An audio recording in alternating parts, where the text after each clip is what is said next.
ఈరోజు కర్నూలు నగరంలోని 48వ వార్డు రోజా వీధిలో 124వ సచివాలయ వాలంటరీ మీసాల సుమలత ఆధ్వర్యంలో ఏర్పాటు చేసిన సుశీల నేత్రాలయ ఉచిత కంటి వైద్య శిబిరాన్ని డాక్టర్ సుధాకర్ రావుతో కలిసి ప్రారంభించారు. ఈ సందర్భంగా కార్మిక శాఖ జాయింట్ కమిషనర్ బాలు నాయక్ మాట్లాడుతూ కంటి చూపు లేని అంధులకు అరుదైన శక్తిని, జ్ఞాన నేత్రంతో ప్రపంచాన్ని చూడగలిగే అరుదైన శక్తిని అంధులకు దేవుడు ప్రసాదించారని, కేంద్ర రాష్ట్ర ప్రభుత్వాలు అందించే సంక్షేమ పథకాలకు ఈ శ్రమ కార్డు తప్పనిసరి అవసరమవుతుందని, 15,000 లోపు ఉన్న ప్రైవేట్ రంగాలలో పనిచేస్తున్న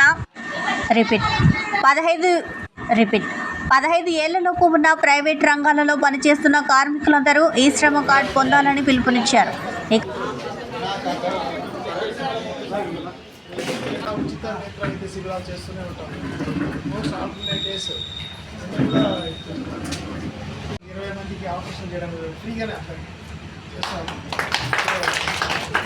ఈ కార్యక్రమంలో ముఖ్య ఉద్దేశం ఏంటంటే వాళ్ళందరికీ కూడా పరీక్షలు చేస్తాము. ఎవరెవరికి అద్దాలు అవసరమైతే వాళ్ళకి ఉచితంగా అద్దాలు పంపిణీ చేయడం జరుగుతుంది.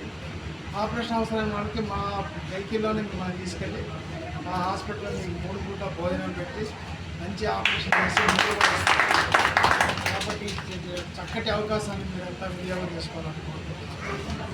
అది ఇట్లాంటి క్యాంప్స్ ఏదైనా చేయాలని మాకుంది. గంగాధర్ గారి ప్రోత్సాహంతో రాబోయే రోజుల్లో ఇంకా చాలా క్యాంపులు చేస్తామని మేము ఎప్పుడు సంసిద్ధంగా ఉంటామని చెప్పి సభాముఖంగా